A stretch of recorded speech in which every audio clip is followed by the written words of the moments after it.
Elle m'a bousculé, là, devant tout son département, un verre à la main, un sourire faux peint sur son visage comme un mannequin sous botox. Tu me mets dans l'embarras devant le patron de mon patron, sifflait-elle entre ses dents serrées.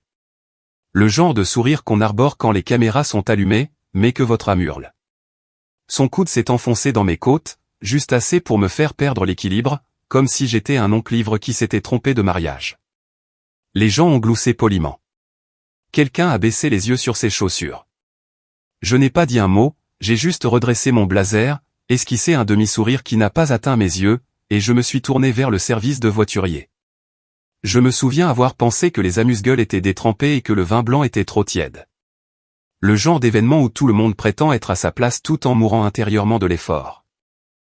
Je l'ai entendu rire derrière moi, trop fort, trop forcé, comme si elle exhalait sa culpabilité.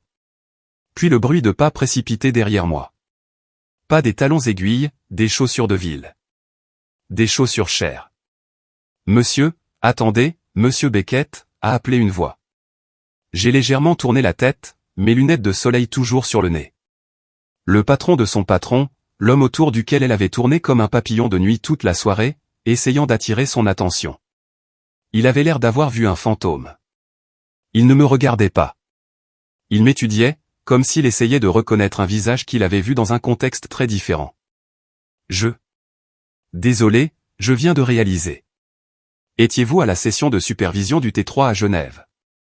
Sa voix s'est brisée comme s'il n'en revenait pas de devoir poser la question.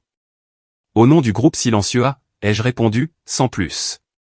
Il a pris une inspiration tremblante. Oh mon Dieu! Est-ce que votre femme sait qui vous êtes? J'ai ouvert la portière de la voiture, lui ai jeté un regard. Le genre de regard qu'on réserve à une mouche qui vient de tomber dans son verre. Puis je suis monté. Le moteur a ronronné. Le voiturier avait encore la clé en main quand j'ai démarré. Les gens supposent toujours que le silence est un signe de faiblesse. Parfois, c'est simplement le son d'un chargeur qu'on engage. Elle pensait que j'étais le décor. L'accompagnateur, le type qui ne comprenait rien. Je l'ai laissé penser ça pendant des années. Et d'ailleurs, si vous êtes arrivé jusqu'ici et que vous faites partie des 80% qui écoutent mais ne s'abonnent pas, corrigez ça. Ça aide mon équipe à continuer de trouver des histoires comme celle-ci. Des histoires où la véritable intrigue est toujours enfouie sous les applaudissements. À l'intérieur, je l'imaginais se prélassant dans des louanges superficielles, sans se rendre compte que la température de la pièce venait de chuter. Pas encore, mais ça ne tarderait pas. Tout a commencé il y a des mois. Pas avec elle, avec la firme. Ils m'avaient contacté discrètement. Ils avaient besoin d'un partenaire stratégique pour stabiliser les opérations de niveau intermédiaire pendant la restructuration. Leurs conseillers habituels n'avaient pas réussi à fournir le retour sur investissement attendu par le conseil. C'est là qu'intervient le groupe silencieux. Nous ne prenons pas de rendez-vous, nous prenons des positions. Financières, pas physiques. De l'influence, pas des titres. Le contrôle sans le bruit. C'est la règle. Et je l'avais toujours suivi. Jusqu'à ce soir. Ce n'était pas censé être personnel. Mais l'humiliation a le don de changer la donne. Elle ne m'a jamais demandé ce que je faisais vraiment dans la vie. Quand nous nous sommes rencontrés, je faisais du conseil pour des entreprises de taille moyenne, des missions de nettoyage pour des tableurs sales et des chaînes logistiques défaillantes. Je l'ai laissé croire ça. Je l'ai laissé croire que j'étais inoffensif, ennuyeux. Elle a un jour plaisanté lors d'un dîner, s'il me trompe un jour, ce sera avec un graphique. Elle ne savait rien de Zurich ou de Tokyo, ni du fait que j'avais dîné 2 fois avec le fondateur de sa firme. Elle avait changé au fil des ans. Ou peut-être que c'était moi. Je ne sais pas. Je me souviens juste de la dernière fois où nous nous sommes promenés en nous tenant la main. C'était il y a 2 ans, en automne. Elle venait d'être promue et je venais de valider l'acquisition d'une filiale de transport à Dubaï.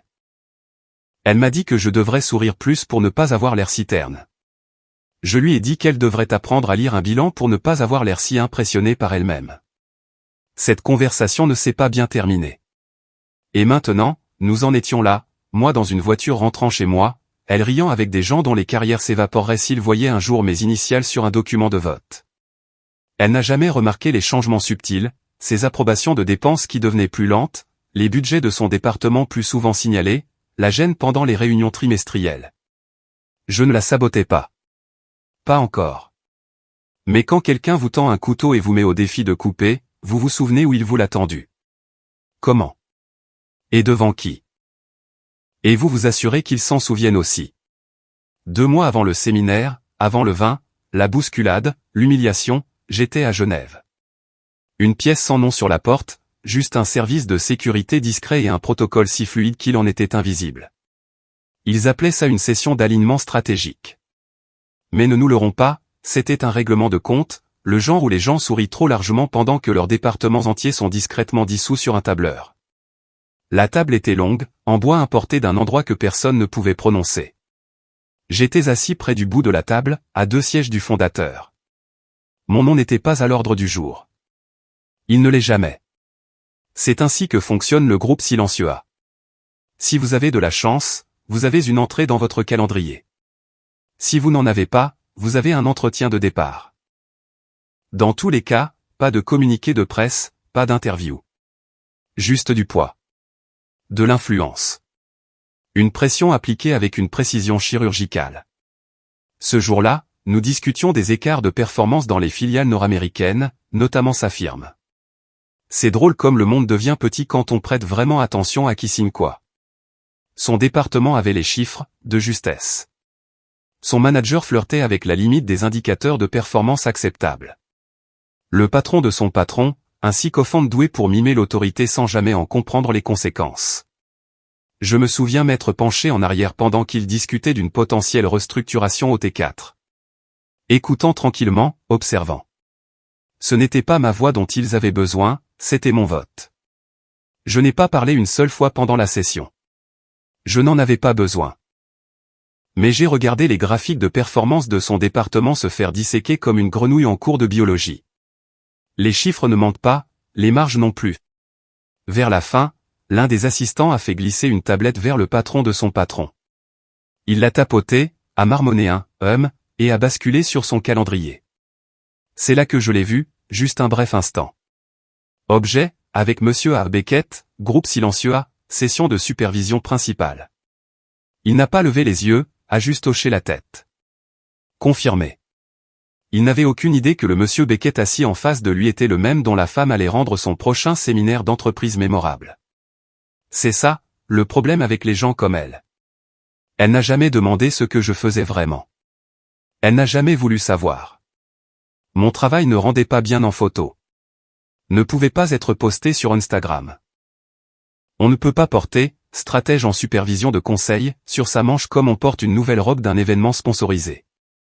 Pour elle, j'étais son mari tranquille qui voyageait parfois, qui travaillait de la maison, qui ne parlait jamais beaucoup de ses réunions parce que, selon ses propres mots, ces trucs de nerfs de la finance m'endorment.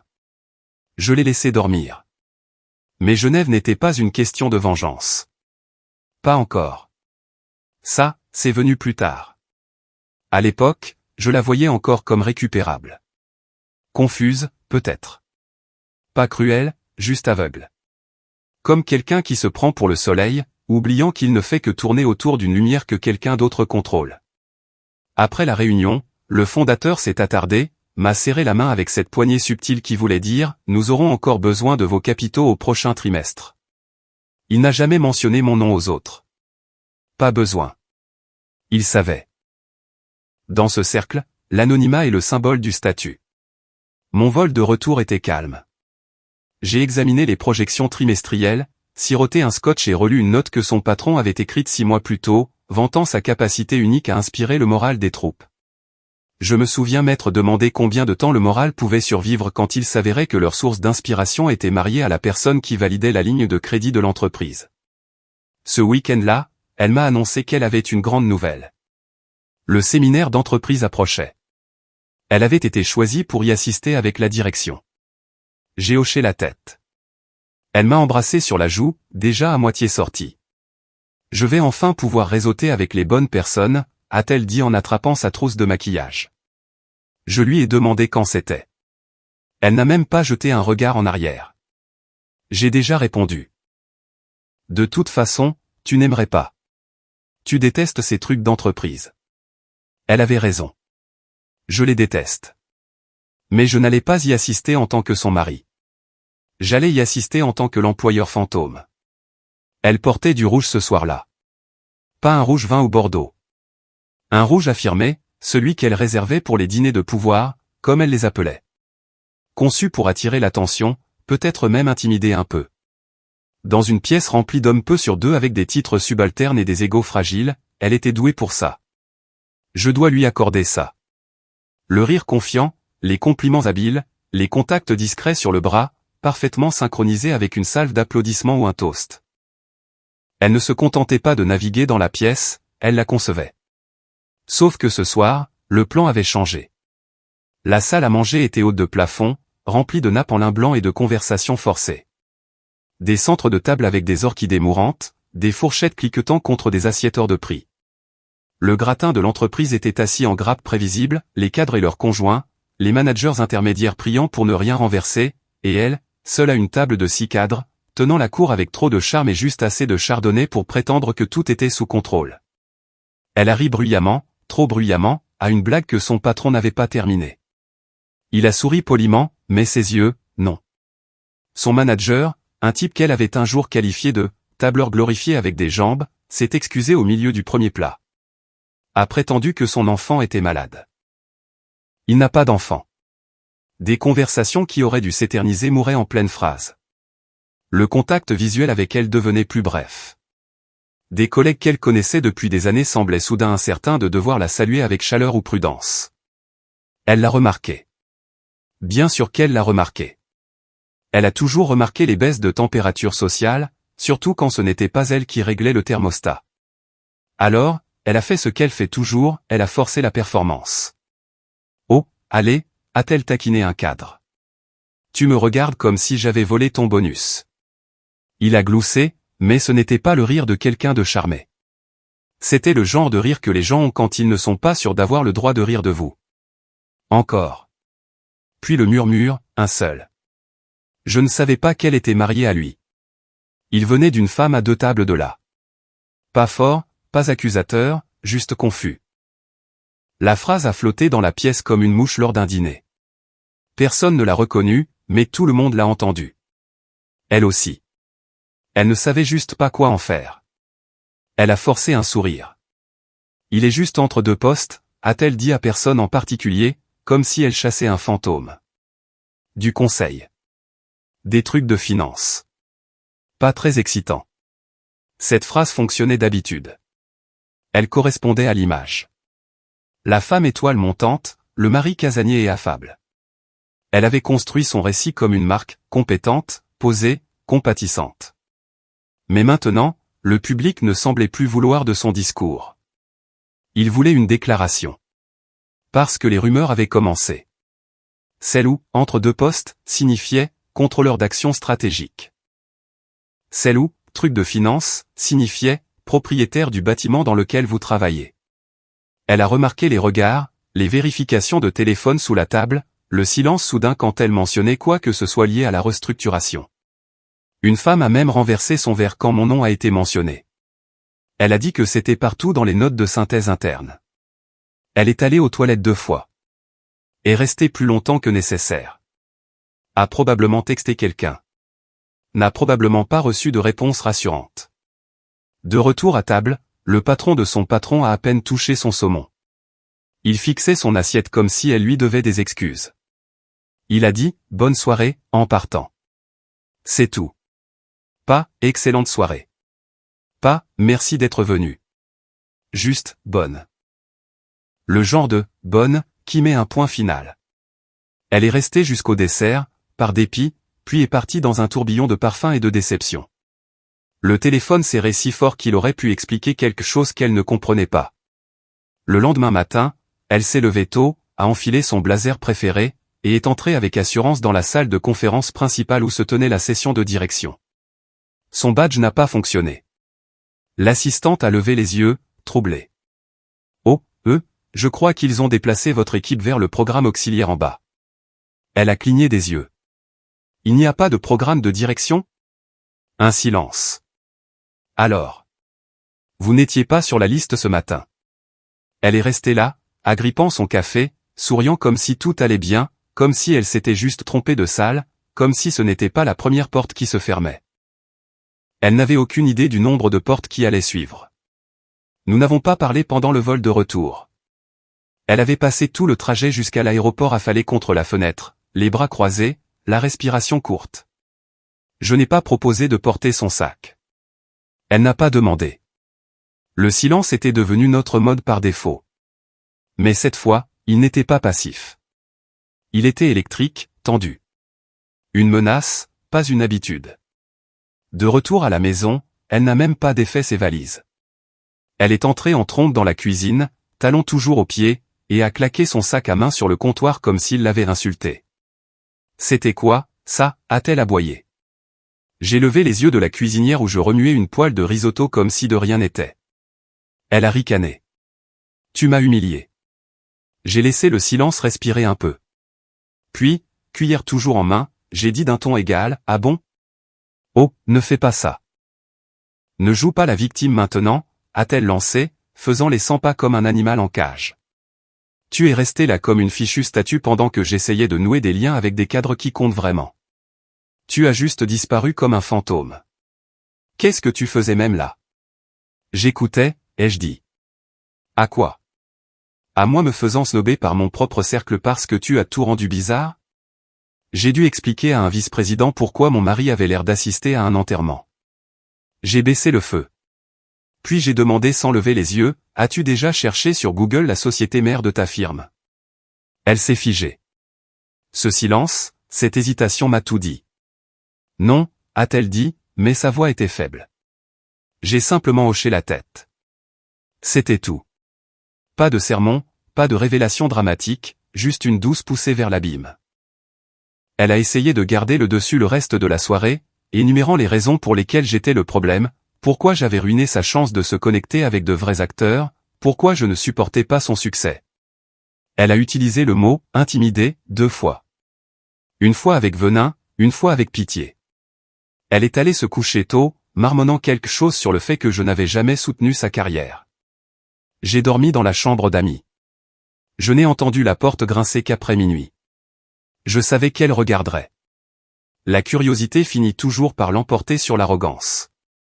Le tiroir n'était pas fermé à clé. Pas besoin. Les gens ne cherchent pas ce qu'ils ont trop peur de trouver.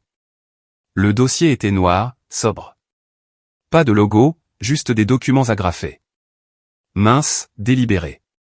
À l'intérieur, des itinéraires de voyage pour Genève, Dubaï, Singapour. Des organigrammes d'entreprise, des complexes avec des structures de participation croisées, des sociétés écrans, des cadres de fiducie. À première vue, ça ressemblait à du charabia. Mais enfoui 3 niveaux plus bas se trouvait son entreprise, ou plus exactement, la holding au-dessus de son entreprise.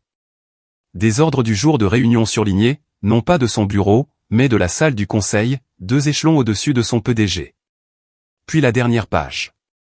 Une photo imprimée, non numérique, finition mat, pas quelque chose qu'elle pourrait supprimer. Elle avait été prise au séminaire. Elle, souriant vivement dans cette robe rouge.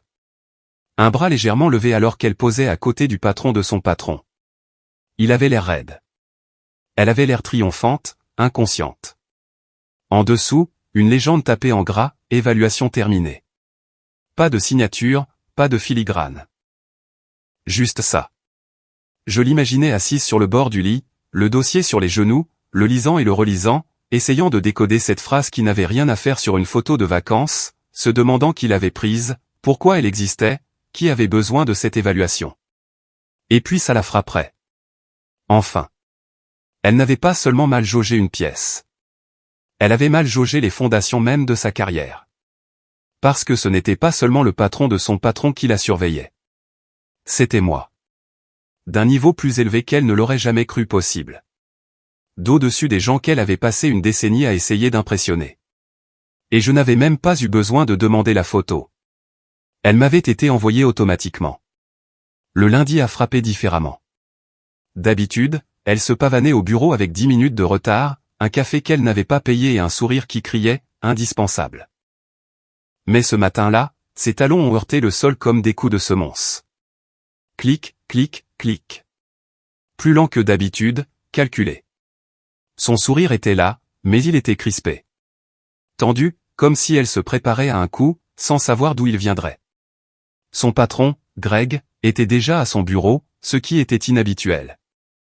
Il était du genre, j'arrive vers 10 heures, mais je réponds aux emails à 2 heures du matin pour l'image. Mais aujourd'hui, il s'est levé en la voyant. A souri avec une sorte de courtoisie fragile qui lui a retourné l'estomac.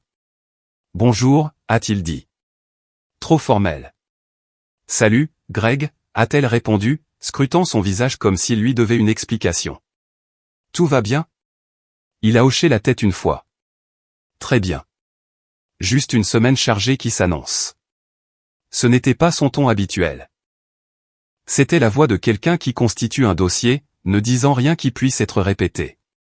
Elle s'est assise à son bureau, essayant d'ignorer la panique qui lui montait à la gorge. A ouvert son ordinateur portable, a pris une lente gorgée de café, a vérifié Slack, puis Outlook. Et il était là. Un email interne, transféré par erreur. Pas de Greg, mais de son chef de cabinet. Sans objet et sans contexte, juste un bref fil de discussion intégré. Elle a cliqué.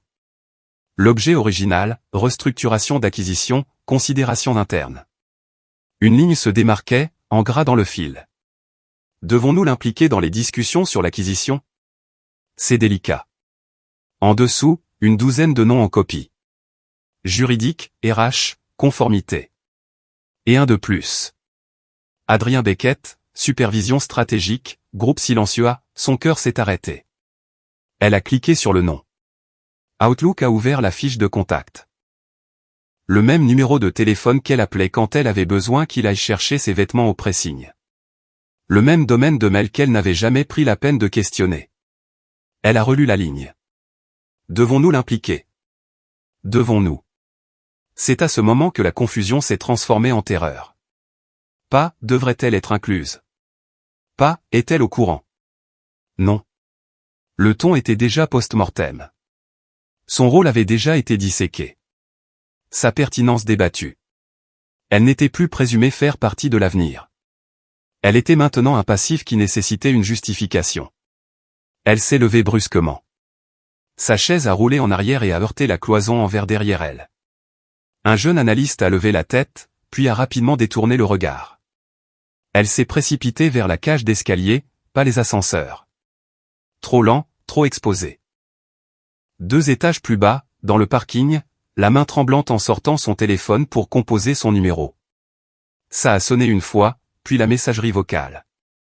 Encore. Messagerie vocale. Une 3e fois, directement sur la messagerie. Adrien, a-t-elle dit, essayant de paraître ferme, pas frénétique. Rappelle-moi maintenant, s'il te plaît. On doit parler de quelque chose que je viens de voir. Je pense. Je pense qu'il y a un malentendu. Rappelle-moi. Elle a raccroché, fixant le mur de béton du garage comme s'il pouvait lui offrir une meilleure explication. Elle a rappelé. Toujours rien. De retour à l'étage, les murs semblaient plus proches. Des emails arrivaient, mais aucun de lui. Des messages Slack défilaient sur des réunions et des feuilles de temps, comme si la terre ne venait pas de trembler sous ses pieds. Puis Greg a frappé à la vitre de son bureau. Un petit point rapide, a-t-il demandé avec ce même sourire crispé. Elle a hoché la tête. Il s'est assis. N'a pas pris la peine d'ouvrir un ordinateur. N'a pas pris de notes. Nous procédons à quelques ajustements structurels, a-t-il dit comme s'il commentait le mobilier. Il y a une discussion d'acquisition en cours cette semaine. Sujet sensible. Le service juridique et le conseil guident le processus. Elle a hoché lentement la tête. Et moi? Greg l'a regardé. Je ne sais pas encore. C'est au-dessus de ma juridiction.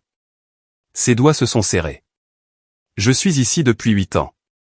Il n'a pas argumenté, n'a pas contredit. Parce que la question n'était plus à propos d'elle. C'était à propos de qui était dans la pièce quand les décisions étaient prises. Et l'un d'eux avait été dans sa cuisine vendredi soir, coupant calmement une pomme pendant qu'elle l'accusait de la mettre dans l'embarras. Elle est sortie de la réunion sans un mot de plus. Parce que le silence qu'elle avait ignoré pendant des années résonnait maintenant partout. Et son nom n'était pas seulement absent des conversations. Il était en train d'en être retiré. Le mercredi, la panique avait métastasé. Elle ne dormait plus, ne mangeait plus. Son téléphone était devenu une extension de sa main, passant de LinkedIn à Outlook, à Slack, et aux SMS silencieux et sans réponse à Adrien. Sa boîte vocale était pleine maintenant. Ou peut-être l'avait-elle toujours été. En public, elle jouait toujours son rôle. Talons vifs, costume sur mesure, le demi-sourire qui disait « Je suis occupé, pas brisé ». Mais en privé, elle s'effondrait. Chaque silence ressemblait à un jugement. Chaque sourire poli à de la pitié. Alors elle a fait ce que les gens ambitieux font toujours quand ils sentent le sol se dérober. Elle a appelé un avocat. « Salut, Rob », a-t-elle dit quand il a décroché. Ça fait une éternité. Rob Matthews, diplômé de Harvard, un vieil ami de la fac. Ils avaient fait du modèle ONU ensemble. Il lui avait un jour avoué, ivre, qu'il avait le béguin pour elle lors d'une soirée étudiante. Elle ne l'avait jamais laissé l'oublier, mais avait toujours gardé le contact. On ne sait jamais quand on aura besoin de quelqu'un qui facture $800 de l'heure et vous doit une faveur. Elle lui a dit qu'elle s'inquiétait de certains changements internes dans sa firme. A dit qu'elle voulait protéger ses intérêts en cas d'action injuste. A utilisé tous les mots-clés, restructuration hostile, conflit d'intérêts, représailles. Elle s'est fait passer pour une lanceuse d'alerte, une victime, quelque chose de juridiquement exploitable. Rob a écouté, a pris des notes, a posé quelques questions juridiques faciles, puis a dit « D'accord, laisse-moi vérifier quelques trucs, et je t'appelle demain ». Elle a expiré pour la première fois de la semaine. Le lendemain matin, l'appel est arrivé à 9h17. Il n'a pas commencé par « Bonjour, Émilie ». Il a dit d'un ton neutre « Qu'est-ce qui ne va pas ?» Un silence. « Je suis désolé. Je ne peux pas te représenter. » Elle a cligné des yeux. « Quoi ? Pourquoi pas ?» Il a soupiré. Profondément, fatigué. Pas le soupir de quelqu'un d'agacé. Le soupir de quelqu'un qui réalise trop tard qu'il est entré dans une pièce sans issue. Parce que le trust de ton mari est un de nos clients. Elle a ri. Court, sec. Mon mari ? Tu plaisantes. Adrien ne possède pas de trust. Il n'a pas répondu. Elle a senti sa gorge se serrer. Rob, sérieusement. Ce n'est pas. Il fait du conseil, parfois des contrats. Il ne possède pas de. Rob l'a interrompu doucement. Émilie, tu es sûre ? Silence. Elle a essayé de réfléchir. Lui avait-elle déjà demandé s'il possédait un trust ? Non. Pourquoi l'aurait-elle fait ? Les trusts, c'était pour les familles riches et les scandales offshore. Pas pour les tableurs et les bureaux à domicile. Pas pour Adrien. Je veux dire, il n'a jamais mentionné, a-t-elle commencé, mais ses propres mots sont morts à mi-chemin. Parce que ça l'a frappé. Les voyages, les dossiers, la photo, la légende. Le fait que son nom ne valait même pas la peine d'être mentionné dans une discussion du conseil. Émilie, a dit Rob doucement. Le nom de l'entité est Parallax Oversight Holdings. Le trust est le contrôleur majoritaire. C'est un client enregistré ici depuis 2014. Je n'avais juste jamais fait le lien, car le trust utilise un mandataire de gestion. Jusqu'à ce que je vérifie les déclarations de bénéficiaires. Elle n'a pas répondu. J'ai vérifié à nouveau. Le bénéficiaire principal est Art Beckett. Elle a eu le souffle coupé. Ce n'est rien de personnel, a-t-il ajouté rapidement. Mais légalement, s'il y a la moindre chance que tes intérêts interfèrent avec les siens, nous sommes éthiquement tenus de refuser la représentation. J'espère que tu comprends. Elle ne comprenait pas. Pas du tout. Elle a marmonné quelque chose sur le fait d'apprécier l'appel, a raccroché et est restée là, pieds nus sur le carrelage froid de la cuisine, serrant le téléphone comme s'il pouvait remonter le temps. Parce que ce n'était pas seulement son entreprise. Ce n'était pas seulement sa carrière. C'était la première fois de sa vie qu'elle réalisait que le jeu s'était joué sans elle. Que la salle du conseil dont elle avait fantasmé pendant des années avait déjà été construite par l'homme qu'elle avait bousculé en robe de cocktail et talons. Et elle n'y était pas invitée. Son plan de secours avait un pare-feu. Son vieil ami avait un conflit. Et l'homme qu'elle pensait avoir épousé pour la stabilité. Il n'avait pas besoin de stabilité. Il possédait le sol sur lequel elle se tenait. Le restaurant était le genre d'endroit qu'elle postait sur Instagram. Lumière tamisée, prise excessif et juste assez obscure pour se sentir initié. Son patron l'a probablement choisi pour créer l'illusion de l'intimité. Terrain neutre, un endroit public et calme où personne ne pouvait crier ou pleurer sans faire la une des journaux. Il est arrivé avec 15 minutes de retard, s'est excusé d'une voix qui ne le pensait pas et a commandé un whisky sec. Elle a demandé un vin qu'elle ne pouvait pas prononcer juste pour occuper ses mains. Alors, a-t-il dit en dépliant sa serviette. Je pensais qu'il était temps de faire le point. Son cœur battait déjà la chamade. Elle a hoché la tête, prétendant que c'était normal, que ce n'était pas une réunion déguisée en faveur, qu'elle ne se noyait pas derrière un sourire et 2 textos non lus de robe qu'elle n'avait toujours pas ouverts. J'entends des choses, a-t-il poursuivi, coupant dans un steak qu'il n'a pas touché. Il y a du mouvement en haut lieu. Personne n'a encore rien confirmé, mais il est clair que l'influence du groupe a évolué. Elle a tenté de diriger la conversation. Je suis toujours aligné sur nos objectifs stratégiques, mes chiffres du dernier trimestre. Il a levé la main. Pas de manière méprisante, juste fatigué. Tu n'as pas besoin de me vendre quoi que ce soit, Émilie. Il ne s'agit pas de performance. Il s'agit de position. Elle a dégluti. Alors, où est-ce que je me situe? C'est là qu'il l'a fait. A posé sa fourchette lentement, comme s'il déposait une arme chargée.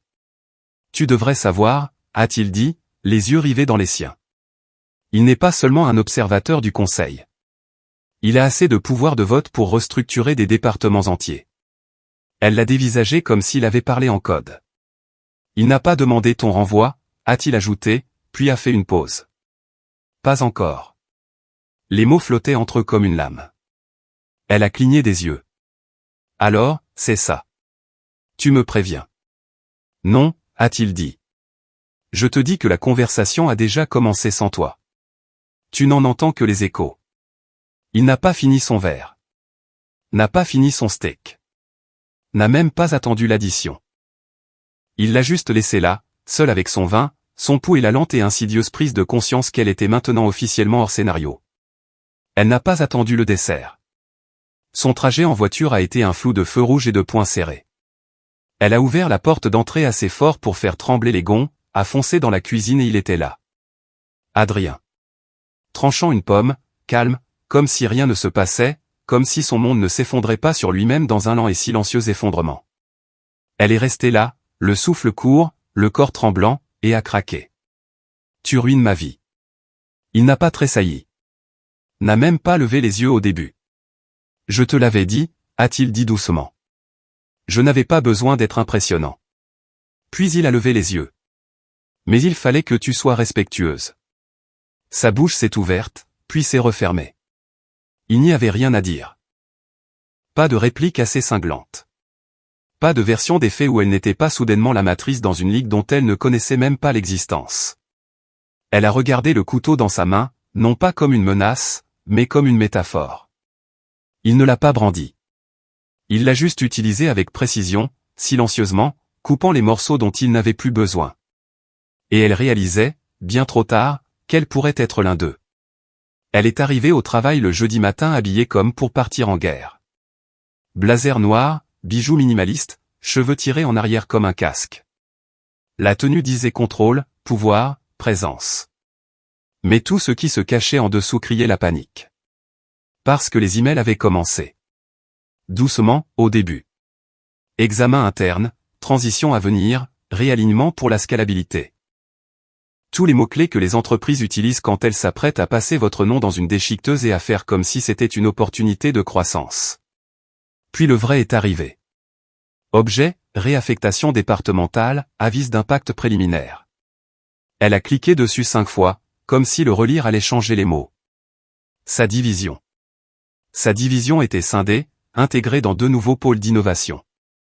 Une façon élégante de dire vidée de sa substance et réorganisée sous le nom de quelqu'un d'autre. Son titre, en cours d'examen. Elle a claqué son ordinateur portable, puis l'a rouvert. Claquer ne réglait rien. Elle a envoyé des emails à son patron, au RH, au service juridique, à quiconque lui avait serré la main au cours des 6 derniers mois avec un sourire trop long. Elle a passé des appels, a planifié des entretiens individuels, a mis son calendrier en mode « ne pas déranger » et a commencé à monter un dossier dans sa tête, indicateur de performance, témoignage de clients, ancienneté. Elle a même imprimé ses 3 derniers bilans annuels et a surligné chaque phrase qui pourrait passer pour une preuve d'indispensabilité. Elle savait se battre. Ce qu'elle ne savait pas, ce que personne ne lui avait appris, c'était comment combattre un fantôme capable de déplacer des murs sans jamais les toucher. La réponse est arrivée en fin d'après-midi, de quelqu'un qu'elle n'avait jamais rencontré. Directeur de l'alignement stratégique, enterré 3 niveaux au-dessus de son organigramme. L'email faisait 2 paragraphes. Clinique. Finale. La recommandation du groupe A concernant la restructuration de la direction est en cours de mise en œuvre. Puis une autre ligne. Monsieur Beckett s'est abstenu. Cela l'a arrêté net. Elle l'a relu. Puis encore. Abstenu. Il n'avait même pas voté. Pas besoin. Parce que quand la marée change, elle n'a pas besoin de crier. Elle se retire simplement. Et tout ce qui n'est pas ancré est emporté. Elle a fixé l'écran comme s'il l'avait insulté, comme s'il lui devait des excuses. Parce que pendant tout ce temps, elle avait imaginé que la vengeance serait bruyante, explosive. Une politique de la terre brûlée pour l'humilier à son tour. Mais ce n'était pas la manière de faire d'Adrien. Il n'a pas riposté. Il a supprimé la gravité. Elle flottait maintenant, sans amarre, regardant son héritage se défaire ligne par ligne, pendant que l'homme qu'elle avait épousé, qui lui préparait autrefois son déjeuner pour ses grandes présentations, s'était simplement mis de côté et avait laissé le système qu'il avait bâti faire ce pourquoi il avait été conçu. Pas d'argument, pas d'accusation, pas de déclaration publique. Juste une abstention silencieuse qui ressemblait pourtant à une sentence. Elle est partie tôt ce jour-là. Ne pouvait pas affronter les regards, ne pouvait pas feindre le contrôle. Elle est restée assise dans sa voiture pendant 1 heure, la climatisation à fond et sa boîte de réception ouverte, relisant cette ligne encore et encore. Votre mari s'est abstenu. Elle l'avait bousculé au séminaire comme s'il était quelque chose à cacher. Mais maintenant, elle réalisait qu'il n'était pas invisible. Il était inévitable. 2 semaines. C'est le temps qu'il a fallu. 14 jours d'espoir diminuant à chaque heure, fait de sourires forcés et de réunions stériles. De prières silencieuses pour que peut-être, juste peut-être, quelqu'un en haut lieu change d'avis. Qu'une conversation soit encore en cours. Que son nom soit encore sur une liste quelque part. Ce n'était pas le cas. Elle était à mi-chemin de son 3e expresso de la journée, penchée sur des tableurs qui ne lui étaient même plus assignés, quand l'email est tombé. Objet, détermination finale, conclusion de poste. Elle n'a pas cliqué tout de suite, a juste fixé l'objet comme si c'était un pistolet pointé sur sa poitrine. Puis elle l'a ouvert. Avec effet immédiat, votre poste est terminé dans le cadre de l'initiative d'alignement des capitaux du groupe A, pas d'excuses, pas de transition. Juste, terminé. Avec effet immédiat.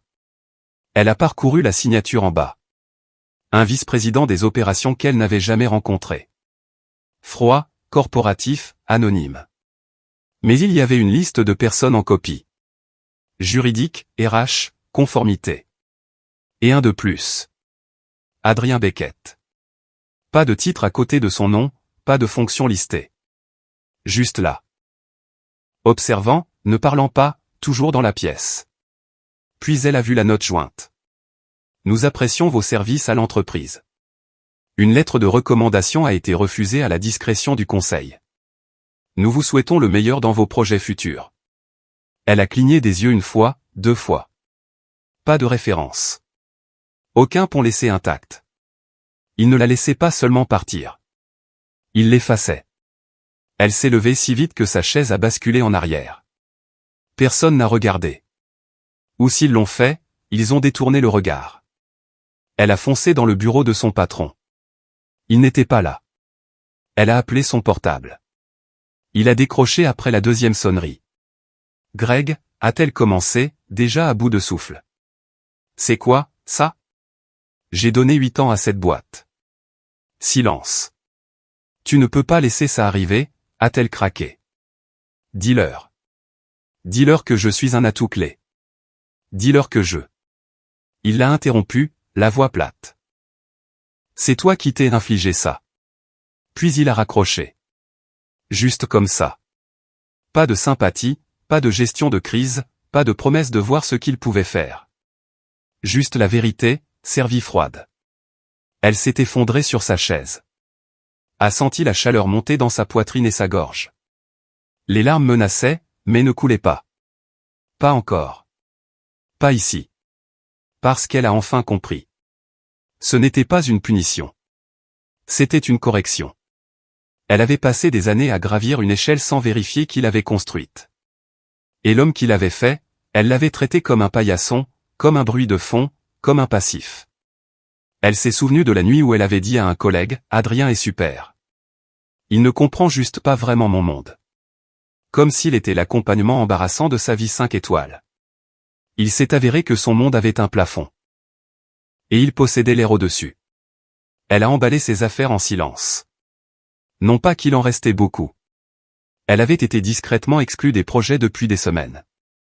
Son badge ne fonctionnait plus à la plupart des étages. En partant, personne n'a croisé son regard. Personne ne lui a dit au revoir. Juste un agent de sécurité à l'accueil qui lui a fait un signe de tête polie et lui a remis une enveloppe scellée. Elle l'a ouverte dans le parking. À l'intérieur se trouvaient ses derniers papiers et une seule feuille de papier en tête du conseil. Pas de salutation, pas d'adieu. Juste 3 mots tapés en bas.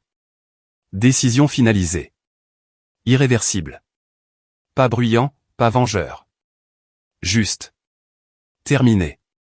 La table était toujours là. Le même coin ébréché. Le même parasol de travers qui n'ombrageait jamais assez. C'était romantique, autrefois. Ce petit bistrot niché entre un fleuriste et une librairie. Leur endroit. Ils y avaient mangé à chaque anniversaire pendant 8 ans. Assis du même côté de la table. Partagé un dessert. Se sont disputés une fois pour savoir s'il fallait commander le canard ou le risotto. Puis on rit jusqu'à en avoir le souffle coupé. Ce souvenir vivait ici, comme un fantôme. Maintenant, elle était assise seule. Pas de vin, pas de menu. Juste un cappuccino tiède et une paire de lunettes de soleil qui ne cachaient rien.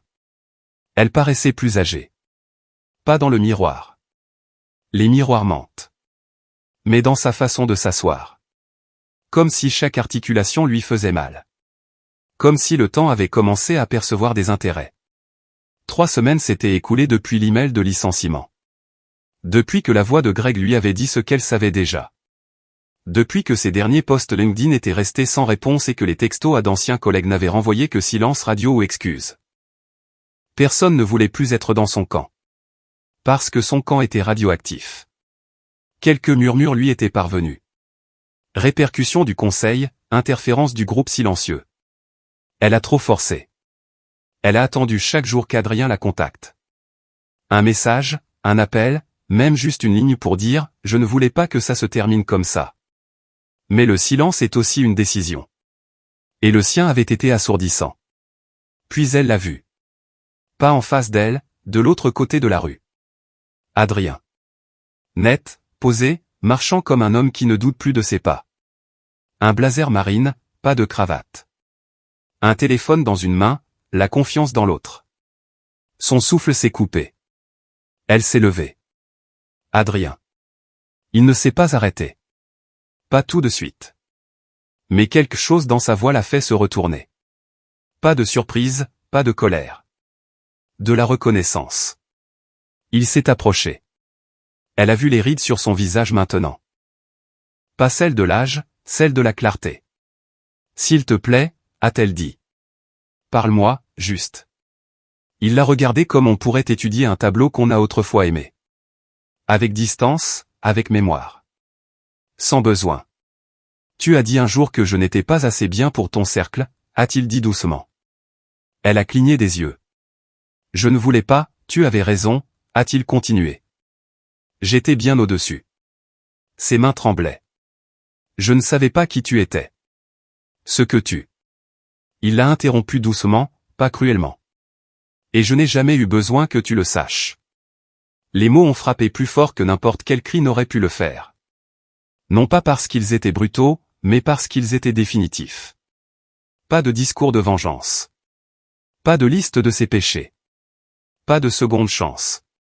Juste du détachement. Aussi net qu'un fil sectionné. Il s'est retourné et a continué son chemin. Pas vite, pas de façon dramatique. Juste. Fini. Elle est restée là longtemps après, fixant la chaise en face d'elle comme si elle pouvait se remplir d'elle-même, comme si quelque chose pouvait encore être dit. Mais le bistrot est resté silencieux. Et pour la première fois, elle aussi.